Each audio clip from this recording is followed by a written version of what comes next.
Okay, good morning and welcome to another episode in the National Security Space Association's Spacetime interview series. Thank you for spending your valuable time with us today. My name is Mandy Vaughn, and I've got the privilege of serving as the chair of NSSA's Workforce Development Initiative. These discussions are conducted as part of our contribution to the national security space community under our scope of the Mormon Center for Space Studies. We at the NSSA are proud to uphold the name and the legacy of our dear friend and mentor to many, General Tom Mormon. Today, I'm honored to be guiding the discussion with Mr. Randy Walden, the director of the Department of the Air Force Rapid Capabilities Office. This is a great opportunity to hear from one of our leaders in the national security space community that is renowned for rapid acquisition and successful delivery of strategically critical systems and capabilities repeatedly. Mr. Randy Walden is the Director and Program Executive Officer for the Department of the Air Force Rapid Capabilities Office in Washington, D.C. He's responsible for the development and fielding of multi-domain capability solutions to the warfighter. He's tasked directly by senior leadership in the Departments of Defense and the Air Force. Mr. Walden graduated from Christopher Newport College in Newport News, Virginia in 1982, where he then embarked on an Air Force career as a test flight engineer before leading the RCO. This morning, Mr. Walden will make some opening remarks and then we will have Q&A. I have a few questions to start, but if members of the audience would like to pose a question, please do so by pressing the Q&A button at the bottom of your screen. And I will try to get through as many of your questions in the allotted time this morning before we wrap it up at the top of the hour. We look forward to our discussion about DAF RCO's mission, unique elements, and how other organizations can leverage these elements and their secret sauce, lessons learned for their areas of expertise. I also look forward to discussing the role of the DAF RCO in the larger innovation ecosystem, their technical priorities and challenges, and their interagency wish list. So, Mr. Walden, thank you very much for joining us this morning. The floor is yours. Thank you, Mandy. It's great to see you even virtually. It's great to participate in our very virtual lives these days, which seems to work fine. I think teleworking was going to work that great, but it seems to work out okay. So what I'd like to do this morning is literally just cover a little bit of our history in the RCO, a little bit of background, and then get directly into the mission, our elements, the unique elements that we have to help us do our job, and then maybe just a top level view of some of the efforts we're doing that's been in the press recently. So a little bit of history and background. So we were actually stood up or formed in April 2003 by, at the time, Dr. Jim Roche, who was the Secretary of the Air Force. And right now, the three founding fathers, if I was to call them that, were three individuals. Undersecretary of AT&L at the time was Pete Aldridge. Secretary of the Air Force, I mentioned, was Dr. Jim Roche. And at the time, as Chief of Staff of the Air Force, General John Jumper. Those were really the three founding fathers. And everybody seems to think that they were not happy with acquisition and they wanted that to be fixed, but it was really a combination of both. They were not happy with requirements and acquisition, the process in general. And so they really wanted to have a more personal input into an organization that delivered some, at their time, high quality weapon systems, and they had a big say in that. And they were the original board of directors. I'll get into that a little bit deeper as I go on. Now let's talk a little bit about the mission. Now this is a very top level view, and if you went online, you'd see this, but it's really just to expedite development and fielding of select DoD combat support and weapons systems, certainly by leveraging other defense-wide technology development efforts and existing operational capabilities. So read that as kind of a whole of DoD, and in some cases, whole of government, and areas that we can leverage other investments to rapidly field some capabilities that get after meeting our national security objectives. And I'll touch on this briefly in all the domains, but in most certainly the air, and now with the Space Force space domain. We've always been in the space domain, even before it became the Space Force, and command and control. You can start to see a flavor of multiple domains, but you also get a flavor of battle management and command and control, and I'll touch on that later. So our unique elements, I think it's around what is our governance and oversight. And I mentioned the 3 original board of directors. And over time, one can imagine that it's grown slightly from a board meeting. And it works quite well because you're getting to the ones that have the Title 10 authorities to, authorize and approve the activities we're doing. And since the Undersecretary of Defense for ATL was split by the Hill into ANS and RE, those are 2 board members. And it was the first time we had, at the time, it was Miss Lord and Mike Griffin who joined us at that time. And then it's the Secretary of the Air Force, the Chief of Staff of the Air Force, so General Brown, and the CSO, General Raymond. And we've always had AQ. And we're going to add, once it's confirmed, SAF SQ, which is the Space Force's equivalent of AQ. So that rounds out our board of directors. And I think that resource is critical for the organization and the programs that we oversee in getting things done in a more streamlined and tailored way of doing defense acquisition. I'll touch on that briefly. And some of the questions that I know we've talked about could answer that as well. So what you typically see is our next unique element is a short, narrow chain of command of all the program offices directly going through me. And in my charter, I'll touch on that briefly, but in my charter, it talks about me not only being the PEO or program executive officer for the programs, but it also gets after me being an AQ3 letter equivalent. So it's not like I have to report to multiple AQ3 letters on the air staff. I can actually report to myself and then get that directly to the ones that have the Title 10 authority to make those decisions. And the last thing I'd talk on the unique elements is an area that we've done from day one. And we really want to get the operators involved with the acquisition side. And so in every program we've had, we have some level of operator that's assigned to the program office. And I've worked with the 4-star MAGCOM commanders to make that a reality. And the one that's most notable is on the B-21. We have 3 bomber pilots actually embedded into the program office, doing a lot of the heavy lifting when it comes to the operational attributes, the flying qualities, the human factors integration. All of that comes from their experience in flying B-1s, B-2s, and B-52s and brings it into that program, and it's worked quite well. And we do that throughout our family of systems. That really kind of touches the 3 broad elements that make us somewhat unique. And then finally, some of the efforts that most everybody's used to hearing about is our B-21 next generation bomber. And we're doing quite well there. In fact, Secretary Kendall just announced we have 5 bombers in a production line at Palmdale. And we're happy to see number 1 really starting to look like a nice, beautiful bomber. And I think what we're doing is we're leveraging all of the inputs I mentioned from the operators and our lessons learned from the maintainers and all of the technology that we've spent over the last 30 to 40 years, making that platform and that weapon system the highest quality that we can. And I think when we start to fly that, you get a sense of, oh yeah, it's working quite well. And the initial indications are very good. The other one on a space domain is, you've heard us out there in the X-37B, so our unmanned reusable space platform, and it's been doing some heavy lifting since 2010, our first launch. And we're on our 6th mission. It's currently on orbit today. And there's been a number of articles out there previously on the type of test activities and orbital test things that we're doing.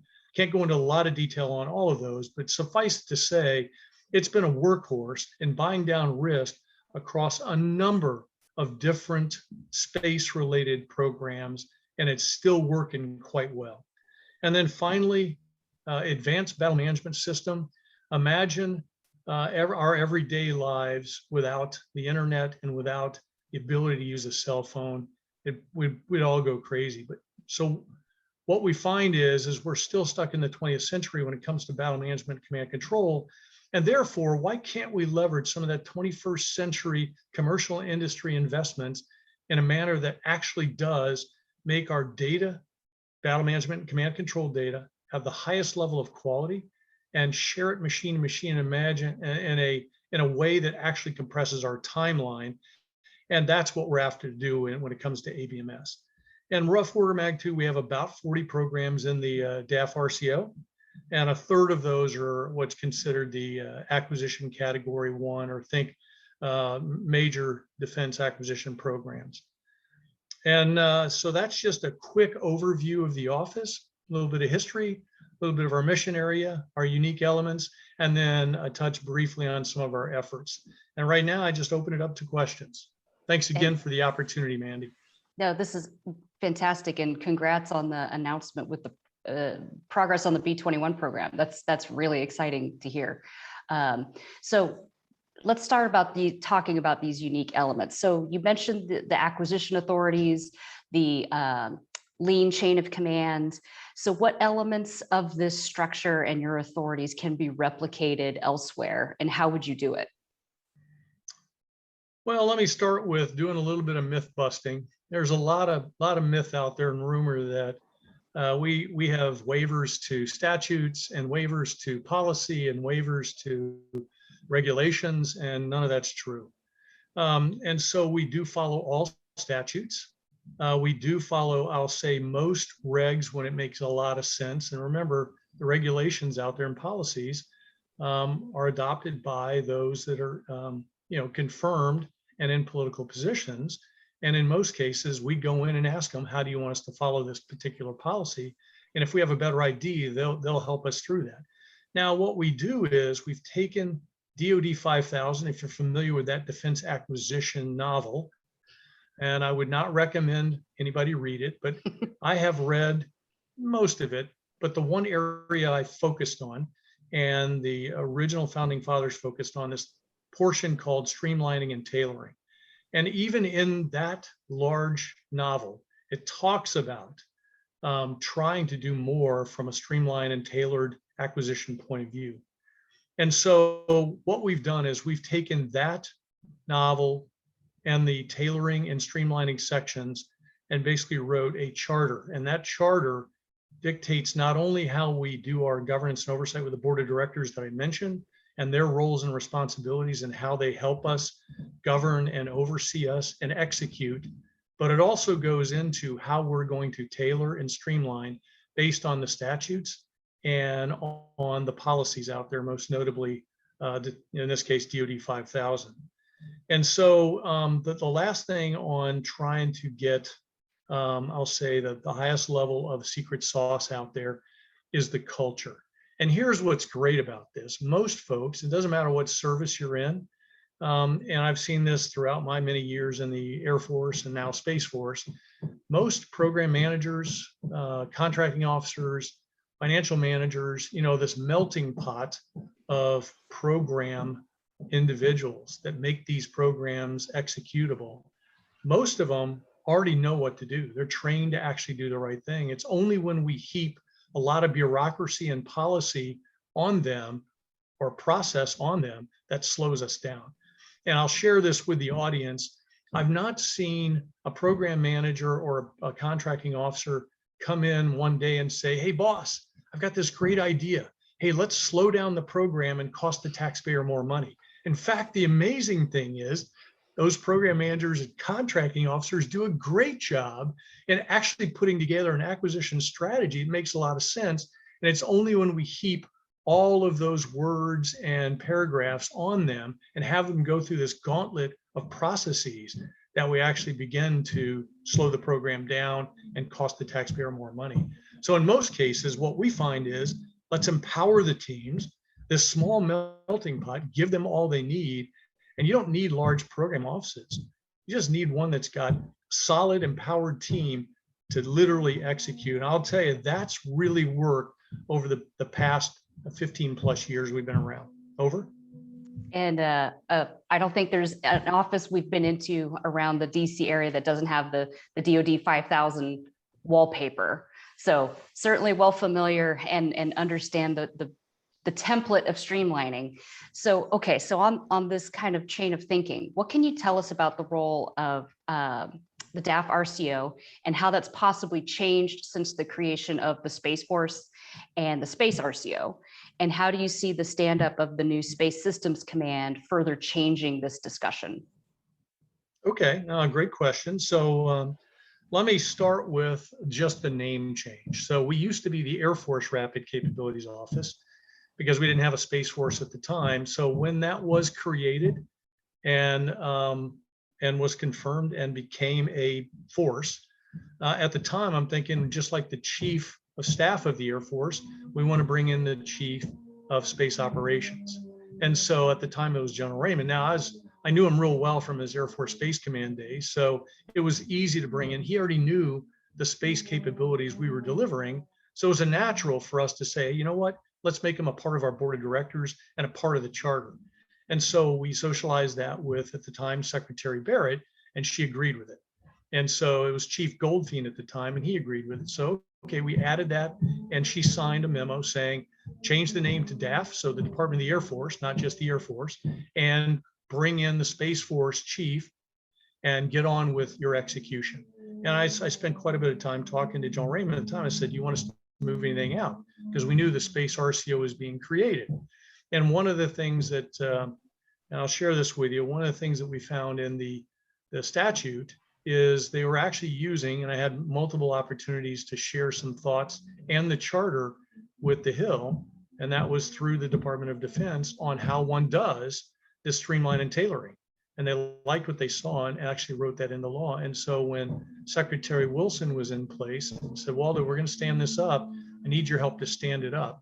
And so that's exactly what we did. We basically plagiarized the old charter we had and created a new one. And imagine this, it has the same type of governance and oversight.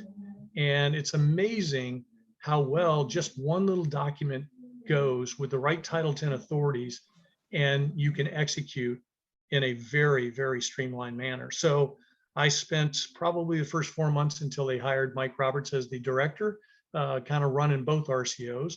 But from the standpoint of execution today, worked very closely with Mike and his team and our space team to make sure that, one, we're not duplicating efforts. Because a lot of times they're like, well, why do I need two RCOs? The answer is, think of them as two program executive offices, and we're executing portfolios that are non-duplicative and contribute to our space warfighting capabilities. And so when you start to see the SSC stand up, when it moved from SMC to SSC, I've talked to, at the time, General JT Thompson. JT and I go back, even when he was in LCMC at Wright Pat. And then I knew Mike Gutlein from the NRO. And when he moved out there, we started exchanging emails. And so to date, we're planning on doing a lot of interaction between my space capabilities and the programs we're doing, coupled with the Space RCO and SSC. And the cool part of this is, at the time, we knew that we had to talk to each other. And without anybody writing anything down for us, we actually pulled together what JT called in the early days, kind of the four horsemen. And so we created, and we all agreed to do this, as what we call a program integration council, the PIC. And what we do there is get together, usually once a month to once every 2 months. And the goal is to share what we're doing. So we're showing that we're non-duplicative, but leverage each other's talent and investments in a manner that helps each other. And then the fallout is you get a more integrated view, as opposed to just these stovepipe views from a space organization. I got to tell you, it's working really, really well. We were doing that, I'll say, less formal in the early days. Now we formalize that in a charter and a MOA between the organizations, and it's working great. Over. That's awesome. So as you've noted, so your model is fully consistent with all the regulations and the statutes. How does this model compare and contrast with what the National Reconnaissance Office, what do they have to do and how in their acquisition of space systems, and how does that model match yours? So the original history that I mentioned, I can't take full credit. This nation has done quite a bit of what I'll call streamlined and tailored acquisition in the early days. And that started with NRO in its foundational years. And as I don't know if you knew this, but they actually had an Air Force colonel, 06 at the time, that was running it. And imagine that melting pot of folks given all kinds of challenges and empowerment to execute their mission. And guess what? They delivered. And so the other organization we kind of turned to get some lessons learned on as we're creating this organization called the RCO was, if you're familiar with the Lockheed Skunk Works, and so they used to be in Burbank. They did some wonderful things out there to meet some national needs. You may have heard of them, the U-2, the SR-71, and on top of that, the 117 and a handful of other programs following. So what we found is what can we do based on those organizations, kind of plagiarize that magic and bring that into our organization. So that sets the stage for how we started. Now, the NRO has grown over the years, you know that, and they have many, many towers. And so the idea here is you've got to be careful, and I'm watching this carefully in the RCO, is you don't want to grow too quickly or too large, because then you become your own bureaucracy and process. And then some days it can get out of control. And so we got to make sure we're mindful of that. And that's the one thing we've learned also from the NRO is you don't want to grow too big. And we are watching that every day. And I would say around the compare and contrast, not only with them, they have their own equivalent version of 5000. It is more streamlined. And I think they actually try to do the tailoring similar to us. But again, they have a much larger process with all the systems that they manage and acquire. And so bottom line here is leverage from our history and two great organizations that did a great job in delivering national security systems.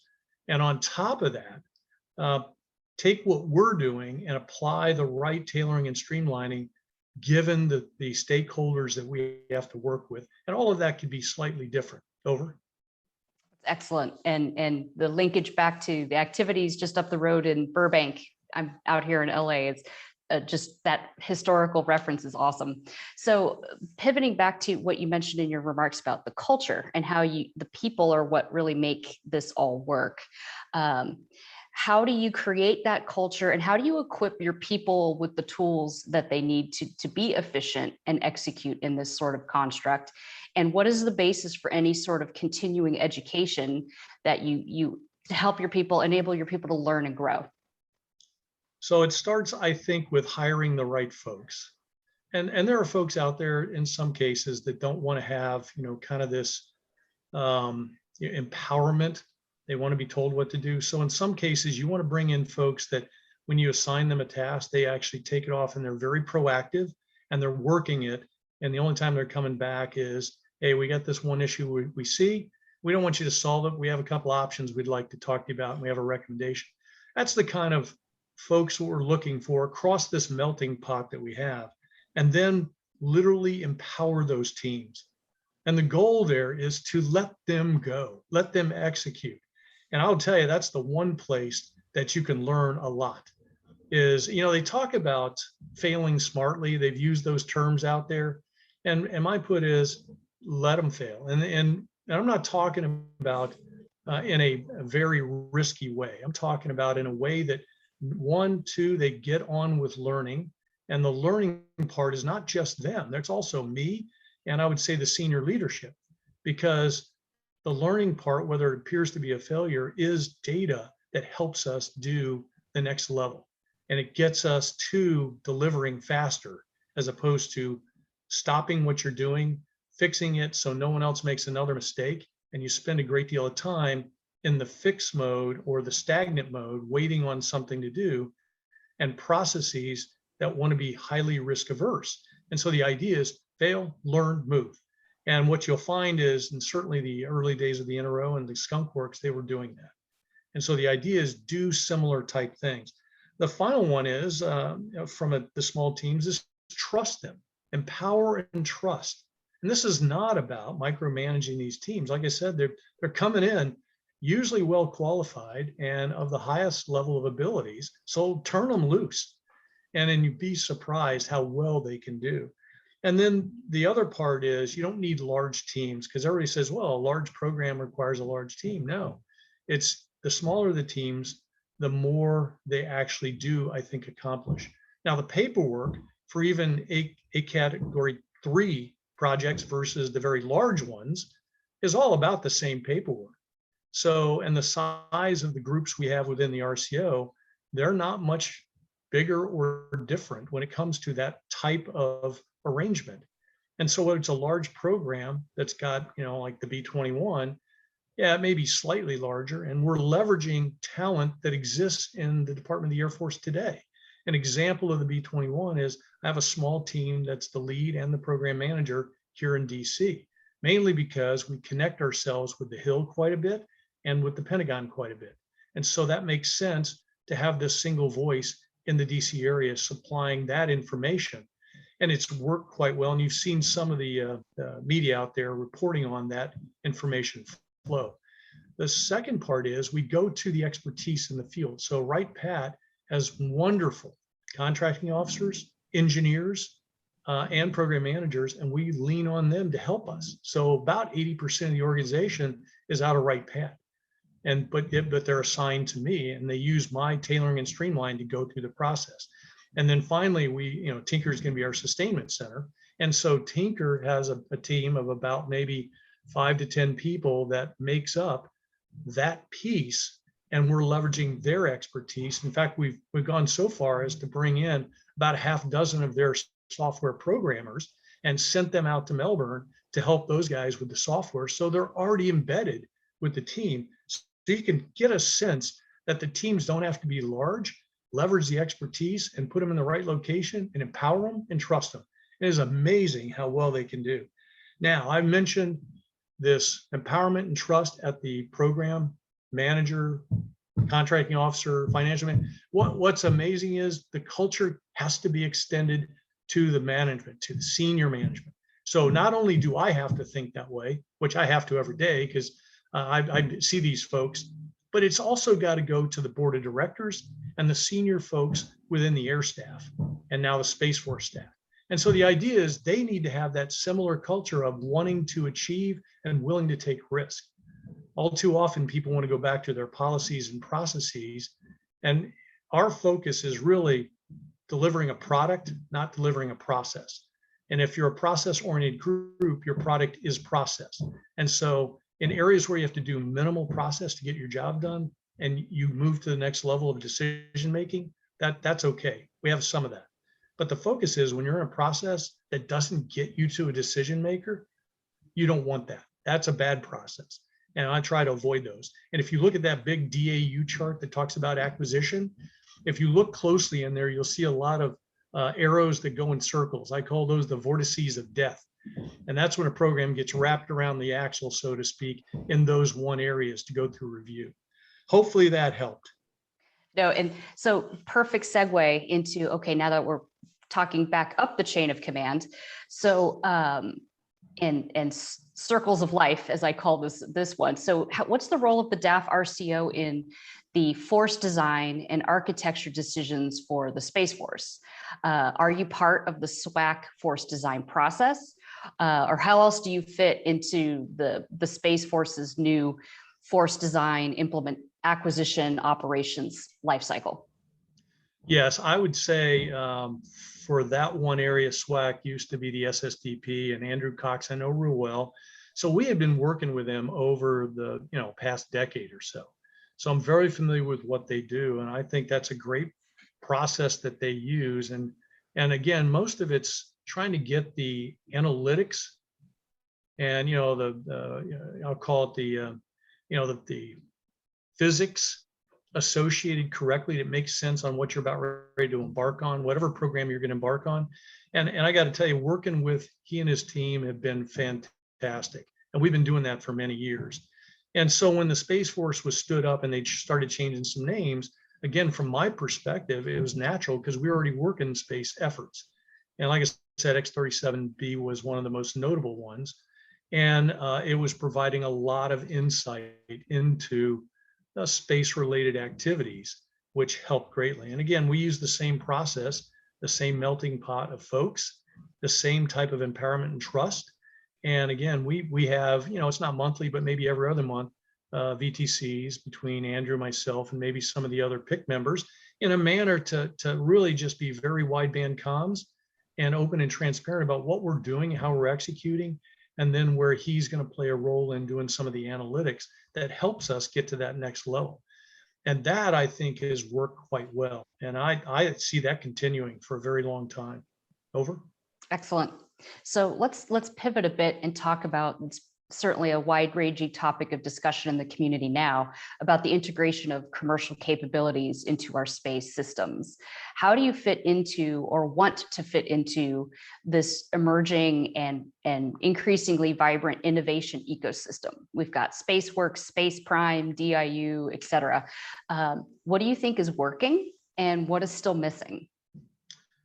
So I think in general, and you've seen a lot out there from the CSO and other senior leaders saying we need to do more with commercial. And I would say in general terms, commercial has been investing greatly in areas to make, them some money. And think about it. If you've ever used Waze or Google Maps, they've built a lot of spacecraft that allows them to map the Earth in a manner that updates those applications. And so the database that they pull on comes from that wealth of information. Their investments have actually brought the cost down in certain areas. Think synthetic aperture radars, some optics, et cetera, which helps the military. And I think leveraging them goes a long way. And like I said, it doesn't take long to read the media when it comes to Joe Raymond and some of the other senior leaders talking about the leverage of those commercial companies. So I think it's our turn and our advantage now to leverage that investment in a manner that brings the cost down on the military systems. And on top of that, enables us to move quicker into the 21st century when it comes to space-related activities. Over. And kind of along this line, my next question is on the role of that commercial integration and capabilities in deterrence. So China's view of dual use technology is vastly different than ours, in that anything that isn't, quote, 100% government funded is considered a commercial asset. What are your thoughts on how commercial integration can help your portfolio address this imbalance? Well, I'm not sure we'd ever get to what I'll say is China's view of dual use. We need to make sure we keep the two separate. Right. But in general terms, this, I'll say a handful of decades ago, a lot of the things that the military was investing in got used by commercial. I think that may have swapped in the recent years, where they're doing a lot of investing in movement of data, storage of data, and on top of that, getting to where they're trying to globally connect using some of the applications out there. And the two I mentioned were Google Maps and Waze, but there's a lot of applications that commercial is doing that we can learn from and leverage. So in my mind, I think we ought to spend more time focused on leveraging as opposed to maybe this thing called dual use. And it doesn't mean that others can't leverage. I know commercial industry has leveraged some of the work we've done and vice versa.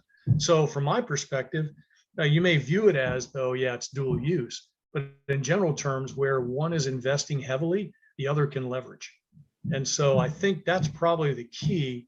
In certain other areas out there, it's not like we don't use the phone lines for our cell phones, and even military cell phones and military communications, we use some commercial networks. And so the idea is leverage where it makes sense. And if you need to do something, invest dollars in the invention part or development part, do it. Sure. Hopefully that helped. Absolutely. So an important debate is underway in which sensitive U.S. space capabilities which to publicly reveal and which to keep hidden.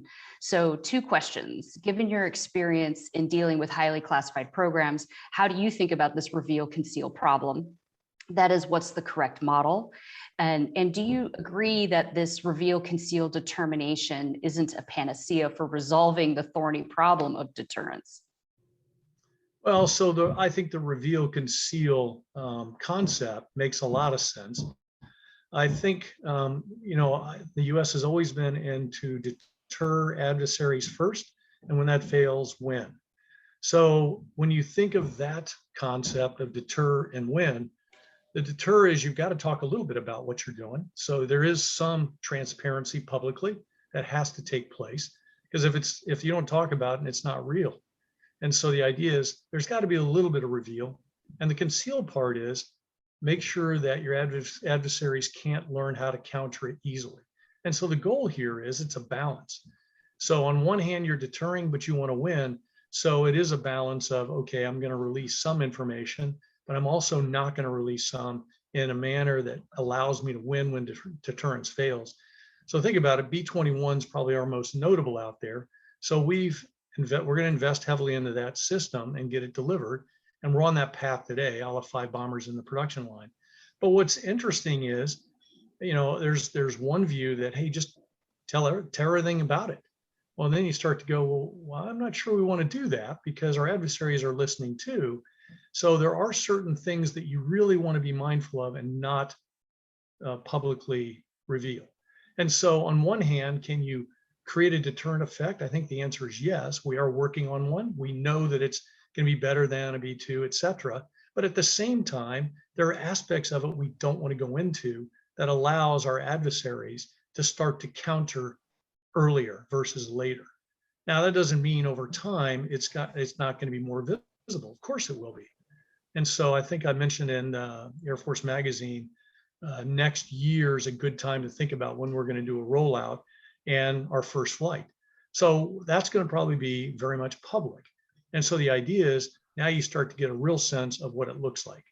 And the idea there is I don't need to do that until it's time. And that's the balance between transparency and holding things that you don't want your adversaries to counter, if that makes sense. Absolutely. And overall, how does all this play into the larger kind of dime and midfield architectures?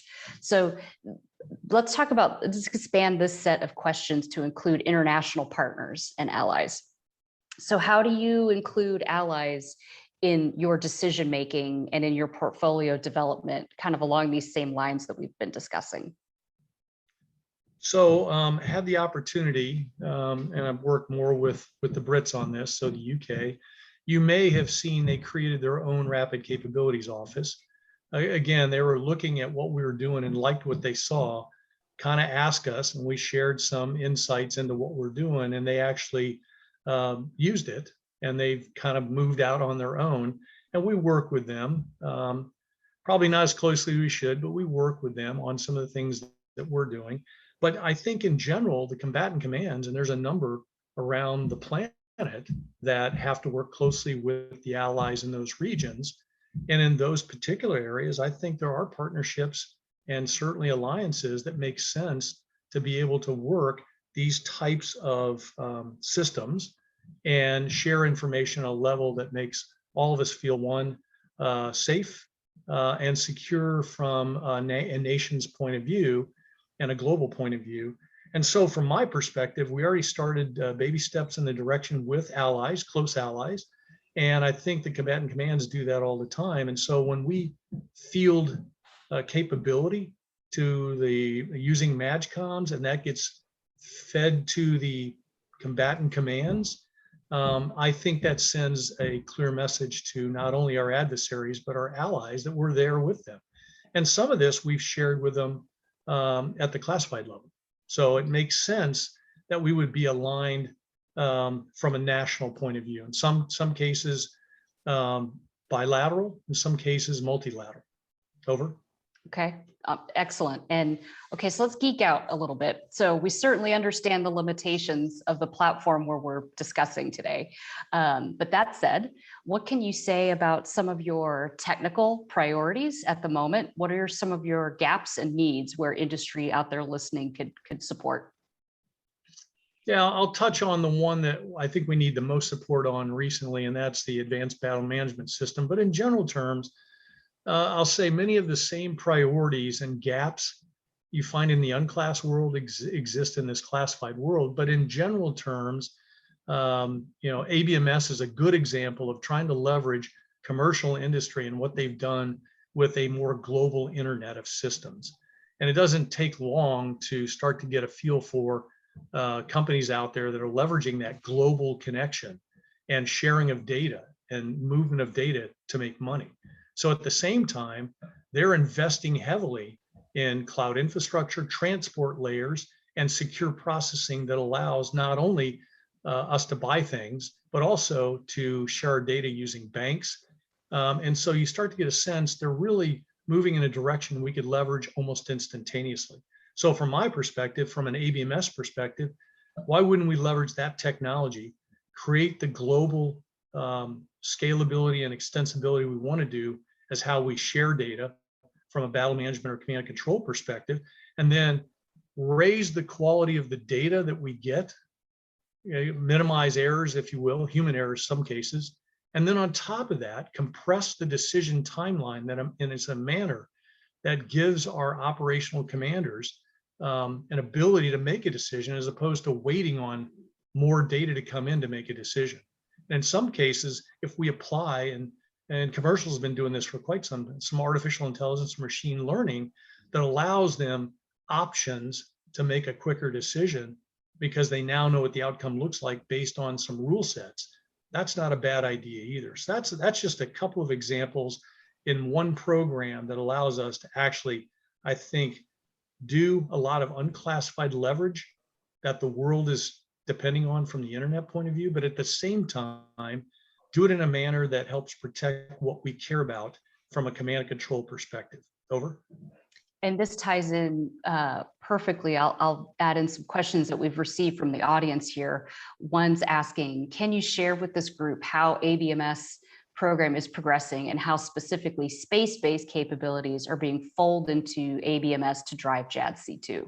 Absolutely.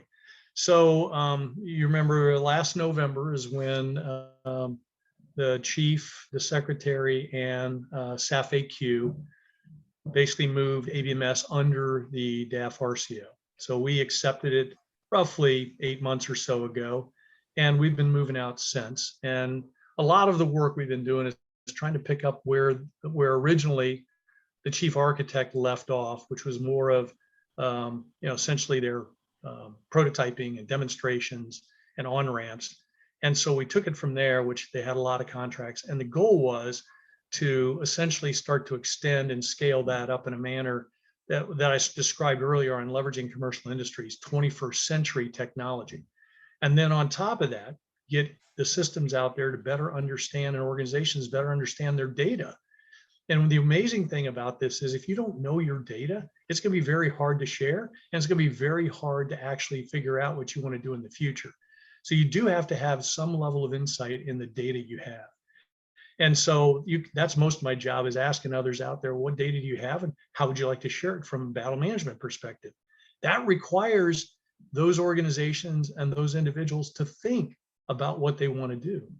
Now, if I pick on some of the things that are off the internet, not a lot of folks spend a lot of quality time thinking about, well, what data exists and what do I want to share? It's there.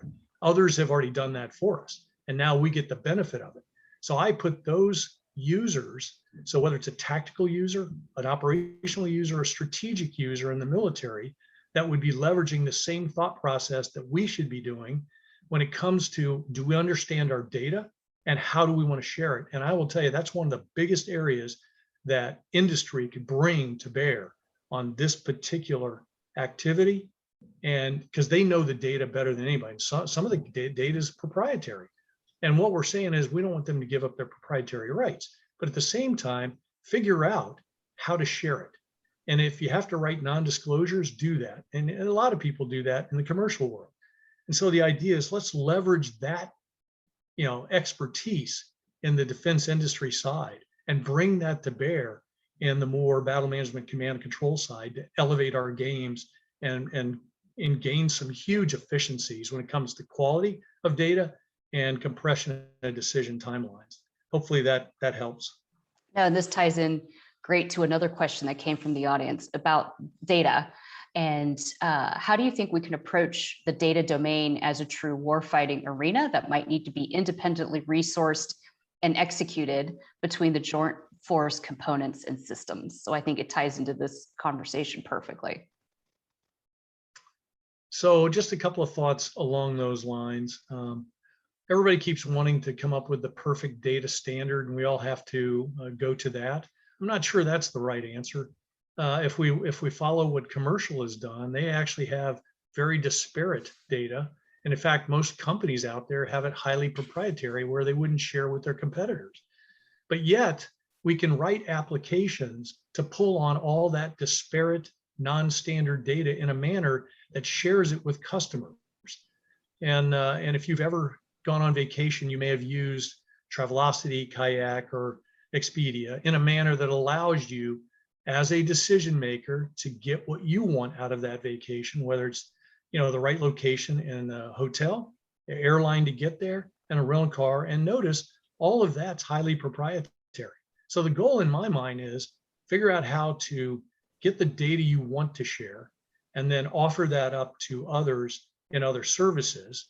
And so in my mind, if you understand your data and how you could share it, then all they have to do is write the applications or APIs that pull on that data in a manner that they want to see.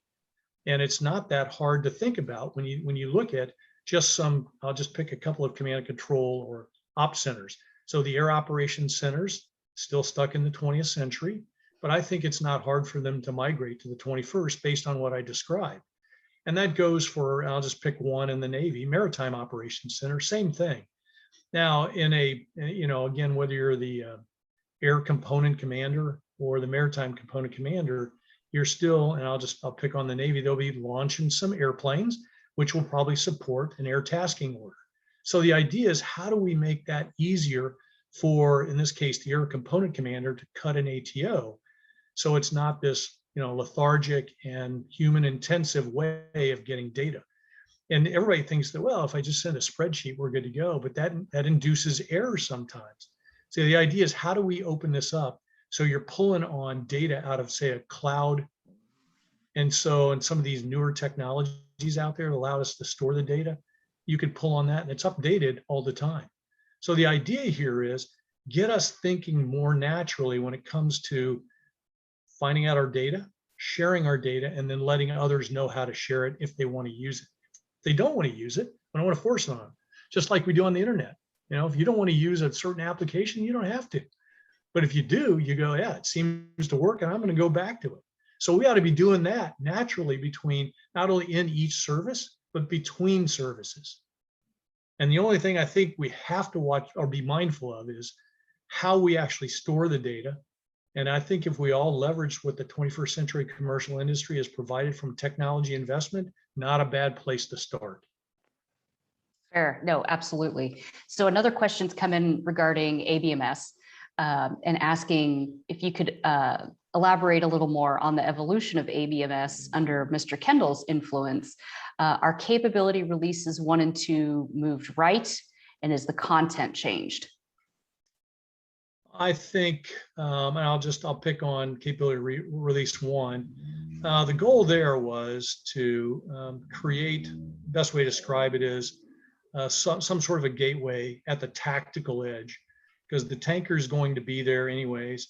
And the goal would be to not only supply fuel for aircraft needing it at the time, whether you're, a tactical aircraft, a bomber, et cetera, but at the same time, be associated with sharing or refueling data.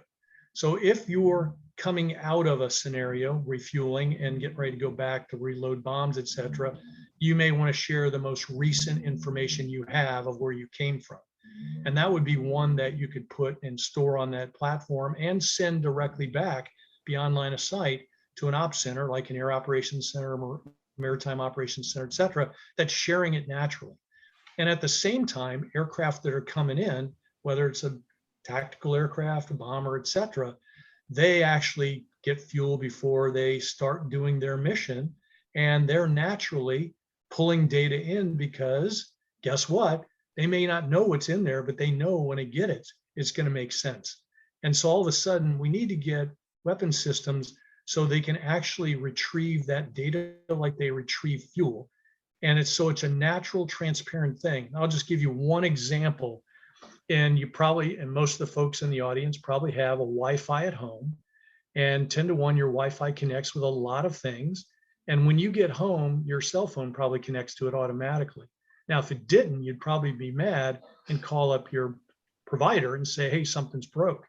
But in the end, imagine this, you're pulling up next to a tanker and it's automatically connecting and it's automatically sharing data that makes sense in this construct called ABMS. And then from there, if there's data that could be used by other services because they have the applications and it's automatically subscribed to and pulled on, they don't have to call. They don't have to call anybody.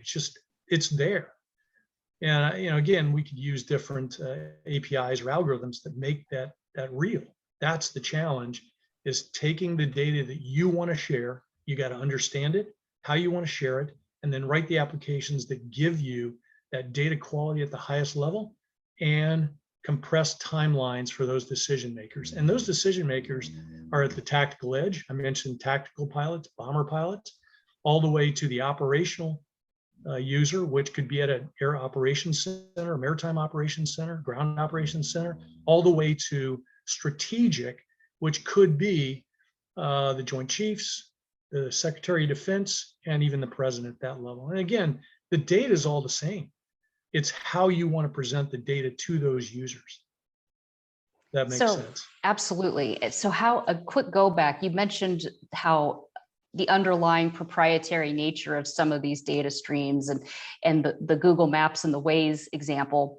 So how do you reconcile the mechanisms where you protect underlying proprietary data in those applications versus what you have to do where you're delivering the platform like B21? Right. So when you're data as a service versus an actual tangible platform, how do you reconcile that balance as you're moving forward? Well, I think, again, leveraging what we've seen in the commercial world where they have a consortium set up. Some of the consortium right now are mostly all commercial industry. But what you find is in the defense industry, if we were to bring them into that mindset, and we've done that over the last 15 years, if I mention some acronyms called CMCC or SCOOP, I'll mention CMCC, the Common Mission Control Center. The goal on that was to do two things. One, come up with a common operating picture by leveraging defense industry and how they shared data, which was highly proprietary.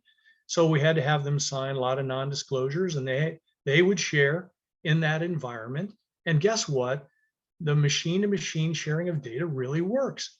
And what we ended up doing is they actually wrote their own standards so they could actually do this common operating picture that made sense. Now, in my mind, that's foundational to ABMS. And we also did the same thing for a space-based command and control. So I remember General Raymond called me up one day and said, "Hey, Walden, that thing I saw, CMCC, can you do that for space?" The answer, of course, is yes. And so now it's, again, understanding the data, how you want to share it, what type of command and control do you want. And with that level, even top level understanding, we actually shown that we could do it, and it's done today. And it's a part of the National Space Defense Center, NSDC. And so you get a sense that what we've learned over the many, many decades of using the consortium-based internet approach does work even within the military. The goal is you have to understand your particular data and what type of information you want to see and what user you are. And again, offer that up so the decision makers don't have to spend a lot of time crunching through, tons of data or tons of people and data to get an answer. Right. And it works really, really well. And those are just two real small examples that are a part of ABMS today, and we're extending well beyond that. I mentioned KC-46 with CR1, and each time, this is not just about a capability release. It's also the foundational pieces of the digital infrastructure that allows the sharing to take place globally. So it's not just one platform or a number of platforms like, a bomber or attack air. It's not just about that, but I've got to get the rest of the program executive officers to think, okay, I've got this wealth of data. What do I do with it? Is it useful within a command and control? And in most cases, the answer turns out just from an air tasking order alone, the answer is yes. And so you start to get a sense we could prove our efficiency just in that level of thinking. So the folks at the operators level, they don't have to sit down and write spreadsheets on how they want to communicate with an air operations center. And so you start to get a sense the errors start to diminish and the latency goes away. And so you start to get a sense that, holy cow, this may actually work. And it seems to work quite well based on our prototyping of CMCC and SCOOP. Over. No, this is fascinating. So, okay. One question I'd like to ask to kind of help wrap this up is about your interagency wish list. So I know, gripping topic. So we've been really happy as a community to see Chirac as the new executive secretary of the Space Council jump into his new role, and they're working behind the scenes to get the National Space Council back up and running under the new administration, and they're being readied for execution. What are some items on your wish list what would you ask of the Space Council at their first meeting, if asked? In my mind, keep the collaboration going, very similar to what the previous administration had started. And I'll tell you, I was happy to see that continue, because I think it really got multiple government agencies to want to get together, whether it's NASA, Space Force at the time, and other government organizations out there. So the collaboration, I think, is the first one. And how do we actually help each other extend space into an area that is, I'll say, more contested today. And at the same time, we want to use it to do really good things for our nation, to include security. And so you get a sense that the collaboration needs to play out. I was lucky. I had a chance to brief in the last administration Vice President Pence twice, most notably on the X-37B. And you could get a sense at that time he really liked what he saw and how we were buying down risk in space activities and wanted to continue that.